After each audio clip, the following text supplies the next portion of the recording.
कहानी है रामपुर गांव की, जहां के मर्द महिलाओं को हमेशा नीचा दिखाने की कोशिश में रहते।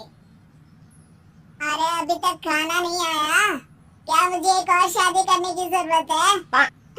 नहीं जी नहीं, ऐसा मत करना, वरना मैं कहाँ जाऊंगी। खाना लेकर मैं अभी आई जी। गांव की पंचायत में भी फैसले हमेशा औरतों के खिलाफ ही रहते। मैं जो फैसला सुनाता हूँ वो भगवान की आज्ञा होती है। इस लड़की ने अपने मन से शादी करके अच्छा नहीं किया। लड़के को घर भेज दो और इसकी शादी इसकी जाति की किसी लड़के से करवा दो। लेकिन ये लड़की, इसे तो गांव के बाहर निकाल दो। नहीं नहीं जमींदार साहब, ये क्या बोल रहे हैं? ऐसा नहीं हो सकता। मेरी बेटी मासूम है, इसे अच्छे बुरे की समझ नहीं है। अरे कहाँ जाएगी ये बेचारी? कहाँ जाएगी? इतनी चिंता है तो पूरे परिवार का गांव निकाला कर देते हैं। बेचारे पूरे बसे बसाए परिवार को गांव छोड़ना पड़ता है। चाहे जो हो, अगर बेटियों को कंट्रोल नहीं कर सकते तो गांव में रहने का कोई मतलब नहीं है।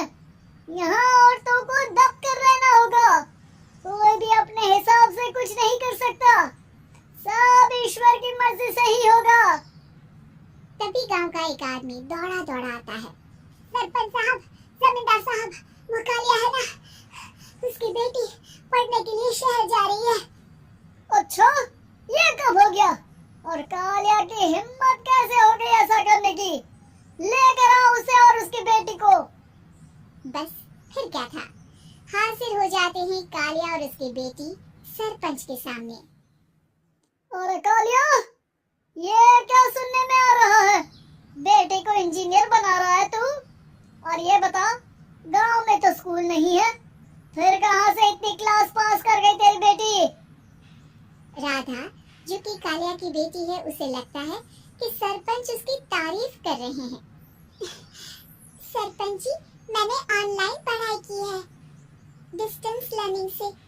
सभी में मैंने अच्छे नंबर पाए हैं, जिसे देखते हुए शहर की इंजीनियरिंग कॉलेज में मुझे स्कॉलरशिप मिली है। वाह जी वाह, क्या होती है ये? पहले तो ये बताओ, फिर आगे की बात करते हैं। पूरा गांव राधा की बात सुन रहा था और राधा बोलती जा रही थी। तो ऐसे मैं फ्री में एक अच्छी शिक्षा लेकर गांव में जो कुछ परेशानियां हैं, जैसे बिजली, पानी और इंटरनेट जैसी समस्याओं के लिए काम करूंगी। मैं गांव को शहर से जोड़ने के लिए पुल का निर्माण करवाने का प्रस्ताव रखूंगी। मुझे पूरी उम्मीद है कि जल्द ही हमारा गांव भी तरक्की की राह पर चल पड़ेगा। राधा की बात सुनकर सारे गांव वाले ताली बजाने लगते हैं। सरपंच को समझ नहीं आता कि वो क्या करे। चुप रह नादान लड़की, गांव के खिलाफ जाने के लिए तुझे गांव से बेदखल कर दिया जाएगा, वो भी पूरे परिवार के साथ। और हाँ, अगर ठीक से गांव में रहना चाहती है तो ये पढ़ाई लिखाई छोड़ दे। हम तेरे लिए गांव का कोई होनहार लड़का देखेंगे। तभी गांव का एक आदमी बोल पाता है, अरे नहीं नहीं सरपंच जी, राधा बिटिया जो बता रही है, अगर वैसा हो जाए तो हम लोगों को पैसा कमाने के लिए बाहर नहीं जाना पड़ेगा।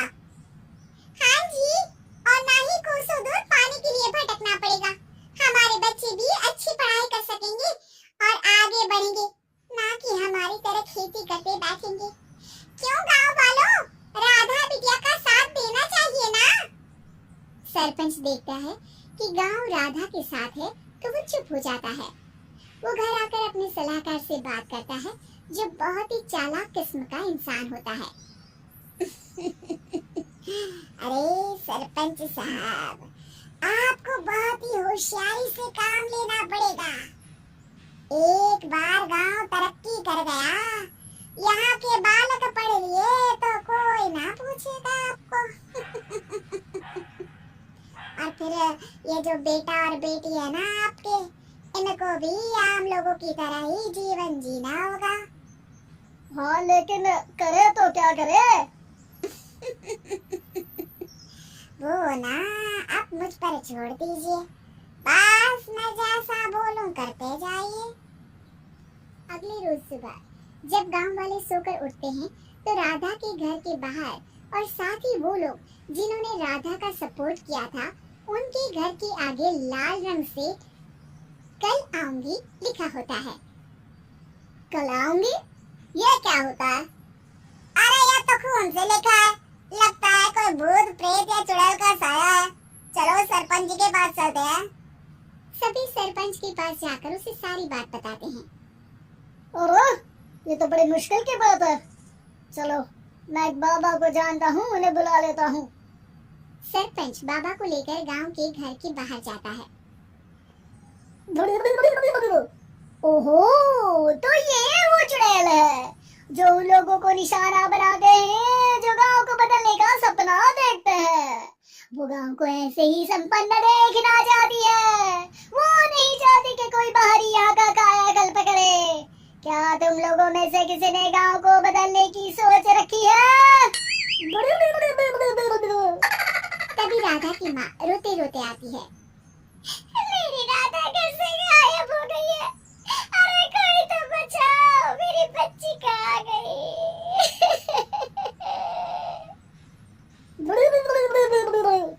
ले गई वो चुड़ैल, तेरी बच्ची को ले गई।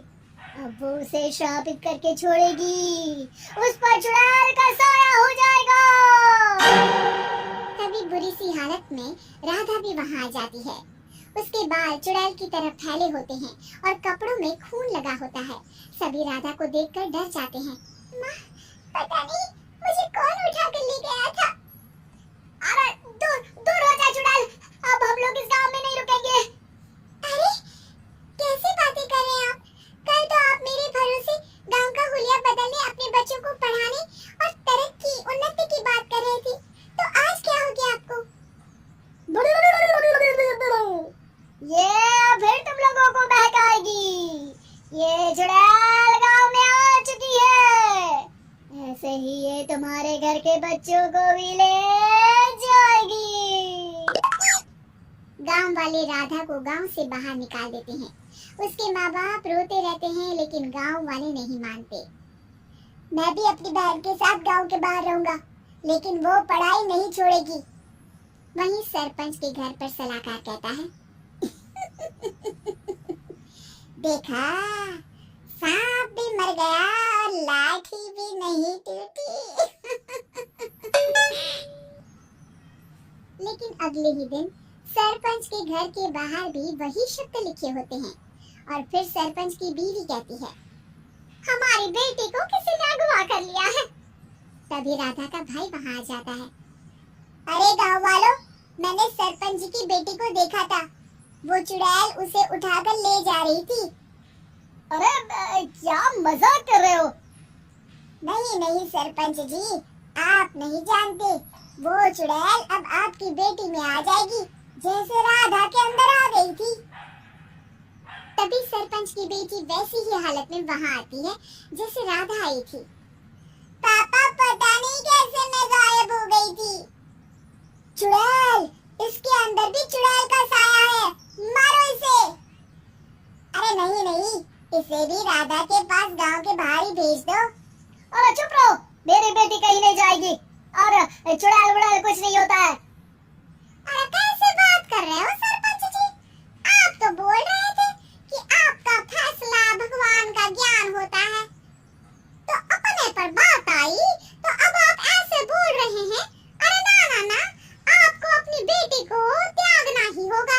अरे बुलाओ बाबा को। राधा का भाई बाबा को ले आता है, जिसे अब गांव वालों के डर के कारण सच बोलना पड़ता है। मैं कोई बाबा नहीं हूँ, मैं तो मोची था। ये सलाहकार महोदय ने मुझे कहा था एक्टिंग करने को। वो मुझे पैसे देने वाले हैं। मुझे माफ कर दो। गलती हो गई, मुझे माफ कर दो। तभी वहाँ राधा आ जाती है। देखा सरपंच जी, जब गांव के बच्चे साक्षर होंगे तो आप जैसे लोगों की चालाकी नहीं चलेगी।